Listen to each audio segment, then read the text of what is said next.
If you care about living in a free society, whether you're left, right, or somewhere in between, this is something you should be paying attention to. Because one of the biggest and most underestimated threats to democracy and your freedom today isn't tanks in the streets. It's something far quieter and far easier to miss: freedom of the press. Journalists have always been under pressure from people in power. That's nothing new. But what is new is how normal it's becoming. What used to be the exception is now edging closer to the rule. Journalists are being publicly shut down for asking legitimate questions. People in power are deciding which questions are acceptable and which ones aren't. And the real danger is that the public is being conditioned to see that as normal. A couple of weeks ago, we got a very clear example. The latest chapter, or maybe it's better described as a bromance, is between Saudi Arabia's Crown Prince, Mohammed bin Salman, and Donald Trump. The story the White House wanted to talk about was Saudi Arabia increasing its investment in the US to nearly $1 trillion.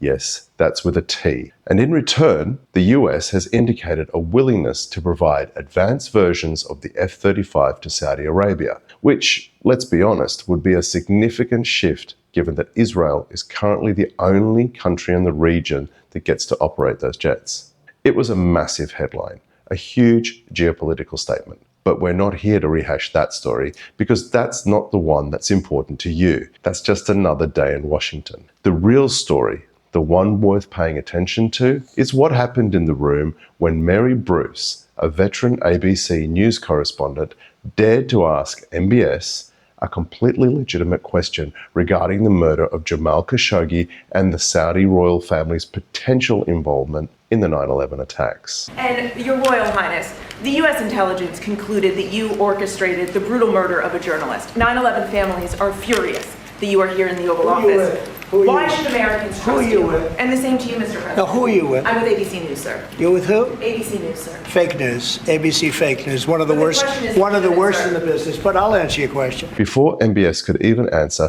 President Trump had cut him off, jumping in to scold the journalist for asking embarrassing questions. And this is what I think is the real story. You see, the questions Mary Bruce asked were perfectly legitimate, the kind of questions serious journalists should ask. The first question had to do with Saudi journalist Jamal Khashoggi, who himself had gone into exile in the United States because of his reporting and criticism of Saudi leadership. The reason she asked this question is because the Saudi royal family's security apparatus murdered Jamal Khashoggi in 2018 in their own embassy in Turkey. There's no argument here. The Saudi government admits it, and even MBS acknowledges it. Although it's worth mentioning, the word murder barely captures it. Khashoggi was brutally killed and his body dismembered, never to be seen again. The second question she asked had to do with the 9/11 attacks. Now, she asked this because there's declassified and credible evidence, both from FBI investigations and a congressional inquiry, that links members of the Saudi government to some of the 9/11 hijackers. Now,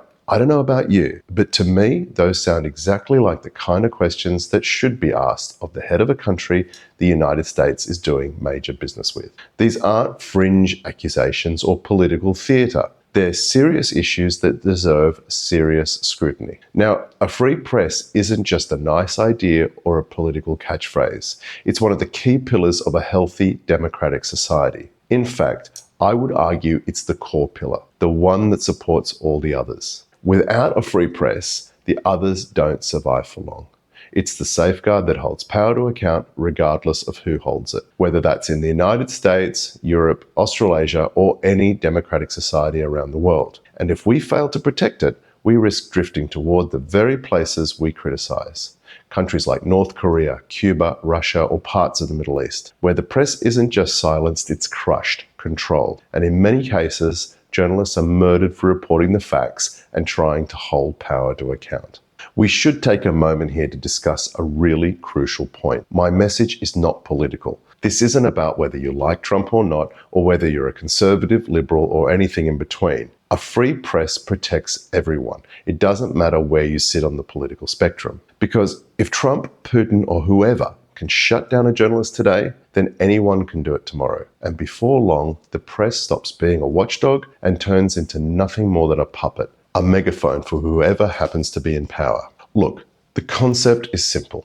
Journalists must be able to ask the hard questions and report the truth without fear of punishment from those in power. It's the mechanism that keeps power honest. So no, today's story isn't the money or the jets or the political romance. The story is that press freedom is under attack right in front of us. And if we don't call it out, we might not get another chance. So let me leave you with this thought. The strength of any democracy isn't measured by how loudly its leaders speak, but by how freely its people can question those leaders.